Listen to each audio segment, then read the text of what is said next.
नमस्कार दोस्तों, बहुत बहुत स्वागत है आप सभी का हमारे इस YouTube चैनल पे जिसका नाम है नर्सिंग लाइब्रेरी। तो इस वीडियो में हम लोग पीडियाट्रिक नर्सिंग के मोस्ट रिपीटेड जो MCQs हैं वो करने वाले हैं, चाहे वो स्टेट का एग्जाम हो चाहे वो सेंटर का एग्जाम हो, जिसमें मोस्टली जो रिपीटेड क्वेश्चन है इस वीडियो में हम लोग करने वाले हैं। तो स्टार्ट करते हैं फर्स्ट क्वेश्चन के साथ। First question is here, the normal axillary temperature of a newborn is between which of the following ranges? कि जो न्यूबॉर्न है उसका अगर हम लोग एक्सिलरी टेम्परेचर ले रहे हैं तो उसकी नॉर्मल रेंजेस कौन कौन सी होती हैं? तो ऑप्शंस हैं, ऑप्शंस जहां पे हम लोग देखते हैं option A is 40 to 42 degree Celsius, option B 30 to 32 degree Celsius, option C 32.5 to 34 degree Celsius, option D 36.5 to 37.4 degree Celsius. तो हमें यहाँ पे बताना है कि जो न्यूबॉर्न है उसका एक्सिलरी टेम्परेचर जो होता है वो नॉर्मली कितना हम लोग काउंट करते हैं। तो correct option is option D, 36.5 to 37.4 degree Celsius जो है बच्चे का एक्सिलरी टेम्परेचर हम लोग नॉर्मल काउंट करते हैं। अगर 36.5 से बिलो आ रहा है तो उस कंडीशन को हम हाइपोथर्मिया में इंक्लूड करेंगे। The next question is here, which of the following is not a nursing intervention to maintain the temperature of a newborn? यहाँ पे क्वेश्चन पूछ रहे हैं कि यहाँ पे कौन से ऑप्शंस दिए गए हैं, कौन सी इंटरवेंशंस दी गई हैं जो एक न्यू बॉर्न का टेम्परेचर मेंटेन करने के लिए सही नहीं है। तो ऑप्शन 6 है, कौन कौन सी ऑप्शंस दी गई हैं यहाँ पे? Option A, dry the new born immediately after the birth, कि बच्चे को बर्थ के बाद जल्दी से जल्दी उसको ड्राई करो। Option B, wrap the newborn in warmed blanket, कि बच्चे को वार्म ब्लैंकेट में अच्छे से कवर करके रखो, रैप करके रखो। Option C, use a warm cloth for weighing the unclothed newborn, कि बच्चे को जो हम अनक्लोथ करते हैं उसका वेट करने के लिए तो उसको रैप करो अच्छे से एक वार्म क्लोथ में।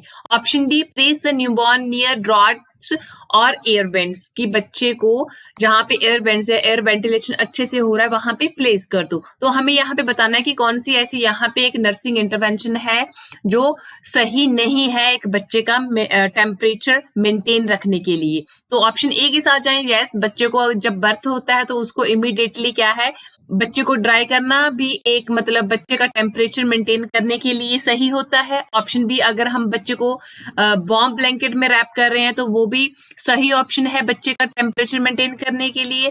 अगर ऑप्शन सी देखें तो जब बच्चे का हम लोग वेट करते हैं, उसको अनक्लोथ करते हैं तो उसको वार्म क्लोथ में रैप करते हैं, तो इससे भी बच्चे का जो टेम्परेचर है वो क्या होगा, मेंटेन होगा। But option D is here not the correct intervention, क्योंकि अगर हम बच्चे को ओपन एयर में रख देंगे तो उस बच्चे का जो थर्मो रेगुलेशन है वो नहीं हो पाएगा, वो हाइपोथर्मिया में चला जाएगा। क्योंकि अभी अभी बच्चे की डिलीवरी हुई है तो उसको वो न्यू एनवायरनमेंट में आया है तो उसको अभी एनवायरनमेंट में एडजस्ट होने के लिए टाइम लगेगा। तो अगर हम उसे ओपनली एयर वेंट के साथ जब उसके पास रख देंगे तो उससे क्या है, उसकी बॉडी का जो टेम्परेचर है वो रेगुलेट नहीं हो पाएगा, वो हाइपोथर्मिया में चला जाएगा। यहाँ पे जो ऑप्शन डी है that is not a correct intervention. Next question is here, sign and symptom of hypothermia are all except. तो यहाँ पे हमें बताना है कि हाइपोथर्मिया के कौन कौन से सिम्टम होते हैं। एक्सेप्ट का क्वेश्चन है, एक्सेप्ट कि कौन सा यहाँ पे हाइपोथर्मिया का साइन एंड सिम्टम नहीं है। तो ऑप्शन देखते हैं, पुअर फीडिंग, यस, अगर बच्चा हाइपोथर्मिया में है तो वो फीड प्रॉपरली नहीं करेगा, तो poor feeding is also symptom of hypothermia. Option B, apnoea, yes, ये भी एक साइन एंड सिम्टम है अगर बच्चे को हाइपोथर्मिया होगा। तो ऑप्शन सी यहाँ पे देखते हैं, सेंट्रल साइनोसिस। सेंट्रल साइनोसिस नहीं होता हाइपोथर्मिया में, हाइपोथर्मिया में हमेशा पेरिफेरल साइनोसिस होता है, जो उसकी एक्सट्रीमिटीज होती हैं वो कूल हो जाती हैं, उसमें ब्लूइश जैसा जो डिस्कलरेशन होना स्टार्ट हो जाता है because of the lack of oxygen. तो यहाँ पे सेंट्रल साइनोसिस नहीं आएगा, तो this one is not a sign and symptom of hypothermia. तो यहाँ पे एक्सेप्ट का ही क्वेश्चन पूछा गया है कि कौन सा जो साइन एंड सिम्टम है वो हाइपोथर्मिया का नहीं है। तो यहाँ पे जो ऑप्शन सी है that is not a symptom of hypothermia. तो अगर हम ऑप्शन डी की भी बात कर लें तो कूल एक्सट्रीमिटी बोल रहा है, तो वही बात हमने लास्ट जो ऑप्शन है उसमें डिस्कस किया है कि जो सेंट्रल साइनोसिस नहीं होता है उसमें क्या होता है, पेरिफेरल जो साइनोसिस है वो होता है, मीन्स उसकी जो एक्सट्रीमिटीज है वो कूल हो जाएंगी, साइनोसिस हो जाएगा वहां पे। तो option C is correct here. Next question is which vaccine stored at the freezer compartment of refrigerator, कि रेफ्रिजरेटर के फ्रीजर कंपार्टमेंट में हम कौन सा वैक्सीन जो है वो उसको स्टोर करके रखते हैं। तो ऑप्शन यहाँ पे है OPV, oral polio vaccine, hepatitis B vaccine, DPT, hepatitis B, hep जिसे हम पेंटावेलेंट वैक्सीन भी कहते हैं, जिसमें 5 टाइप का जो वैक्सीन होता है इसमें इंक्लूड होता है। Option D HPV।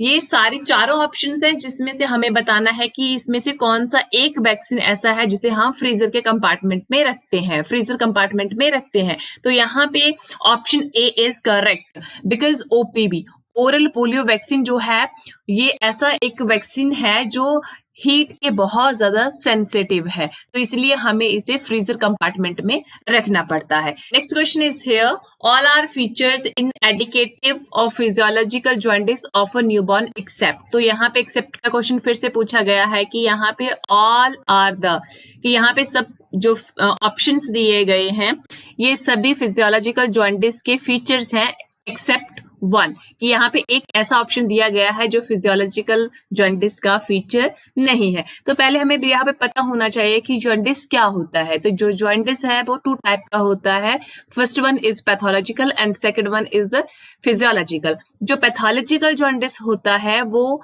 जब बच्चे का बर्थ होता है तो वो विद इन 24 आवर्स, मतलब बच्चे के जन्म से 24 घंटे के बीच बीच में ही बच्चे में अपीयर हो जाता है। तो जो फिजियोलॉजिकल जॉन्डिस होता है वो बच्चे में 24 आवर्स के बाद अपीयर होता है, और जो फिजियोलॉजिकल जॉन्डिस है ये 3rd डे पे जाके पीक पे चला जाता है और 6th-7th डे पे जाके ये क्या होना, फेड अप होना स्टार्ट हो जाता है। तो ये थे फीचर्स कुछ जो और difference in between the pathological jaundice and the physiological jaundice. तो हम यहाँ पे ऑप्शंस में देखते हैं कि कौन सा एक ऑप्शन यहाँ पे दिया गया है जो फिजियोलॉजिकल जॉन्डिस का फीचर नहीं है।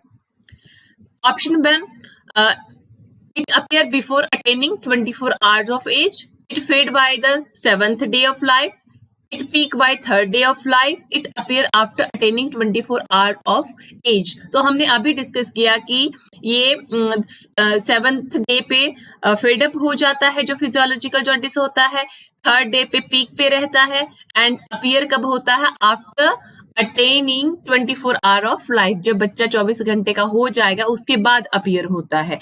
तो ये तीनों जो फीचर्स हैं BCD, ये तीनों जो फीचर हैं, जे वाले फीचर्स जो हैं वो फिजियोलॉजिकल जॉन्डिस के हैं। तो यहाँ पे जो ऑप्शन ए है that is not a feature of physiological jaundice. तो यहाँ पे ए ऑप्शन में ये कह रहा है कि ये बिफोर अटेनिंग, कि बच्चा अभी 24 घंटे का नहीं हुआ है तो 24 घंटे से पहले ही बच्चे में अपीयर हो गया है। तो ये वाला जो फीचर है ये फिजियोलॉजिकल जॉन्डिस का नहीं है, ये पैथोलॉजिकल जॉन्डिस का फीचर है। तो ऑप्शन जो हमारा है A that is the correct option. तो नेक्स्ट क्वेश्चन की बात करते हैं, all are live vaccine except. यहाँ पे फिर से एक्सेप्ट का क्वेश्चन है कि यहाँ पे जो ऑप्शंस दिए गए हैं इसमें सब लाइव वैक्सीन हैं एक को छोड़ के। तो ये देखते हैं options, OPV, BCG, measles and TT। तो हमें पता है कि जो ओरल पोलियो वैक्सीन है ये भी ये एक लाइव वैक्सीन है, BCG जो है वो भी एक लाइव वैक्सीन है, measles is also a live vaccine. ABC ये तीनों जो वैक्सीन दिए गए हैं ये तीनों क्या है, लाइव वैक्सीन है। तो यहाँ पे ओनली वन जो बचता है जो रिमेनिंग है that is option D, tetanus toxoid is not a live vaccine, this is a killed vaccine. तो यहाँ पे हमारा option D is correct option.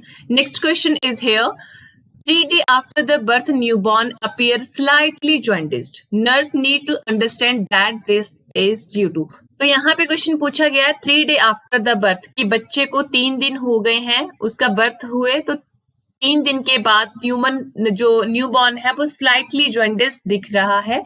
तो यहाँ पे नर्स को यहाँ पे अंडरस्टैंड करने की जरूरत है कि ये जो बच्चा है वो जॉइंटिस दिख रहा है, तो वो इसका रीजन क्या हो सकता है, कॉज क्या हो सकता है कि ये चीजें बच्चे में क्यों अपीयर हो रही हैं, तो यहाँ पे नर्स को पता होना चाहिए। तो यहाँ पे ऑप्शंस देखते हैं कि कौन कौन से ऑप्शंस दिए गए हैं कि हमें एज अ नर्स पता होना चाहिए कि अगर बच्चा जॉइंटिस दिख रहा है तो वो क्यों दिख रहा है। Option A, immature liver function, prolonged RBCs life span, maternal antibody reaction, high haemoglobin with low haematocrit values.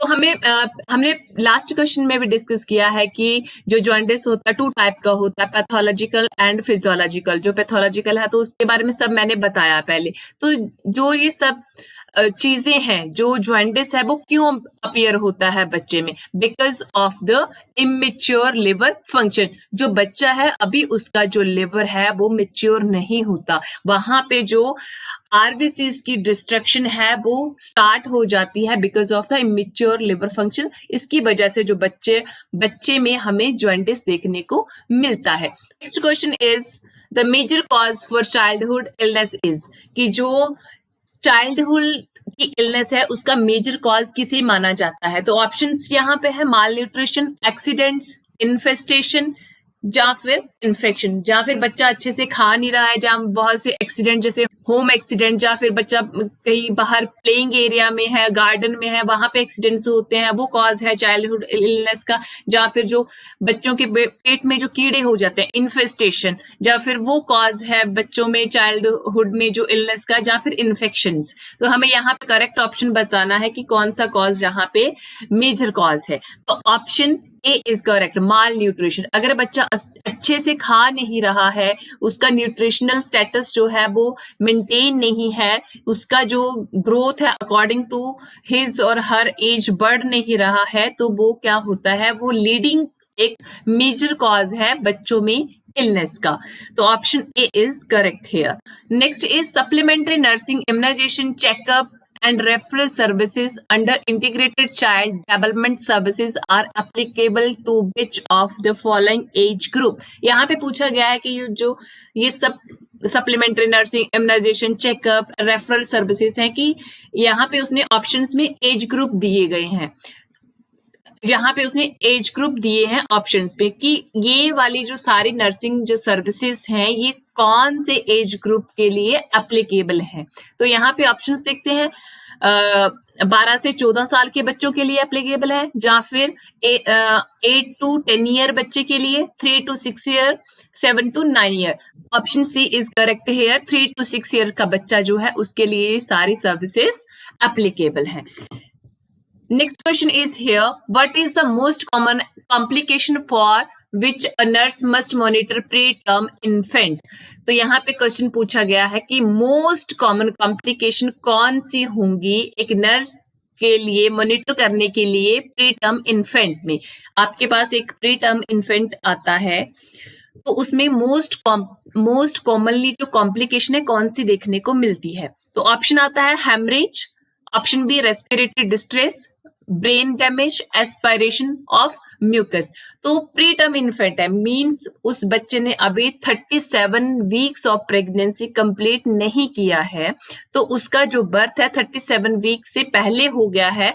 तो उस कंडीशन में कौन कौन सी कॉम्प्लिकेशन जो है हमें जो न्यूबॉर्न में देखने को मिलती है। तो बच्चे का जो सरफेक्टेंट होता है, जो लंग्स मैच्योर करता है बच्चे के, वो अभी डेवलप नहीं हुआ होता प्रीटर्म बच्चे में। तो इसीलिए हमें कौन सा यहाँ पे मोस्टली कॉम्प्लिकेशन जो बच्चे में देखने को मिलती है, दैट इज रेस्पिरेटरी डिस्ट्रेस। तो यहाँ पे ऑप्शन बी इज करेक्ट कि बच्चे में हमें रेस्पिरेटरी डिस्ट्रेस देखने को मिलेगा।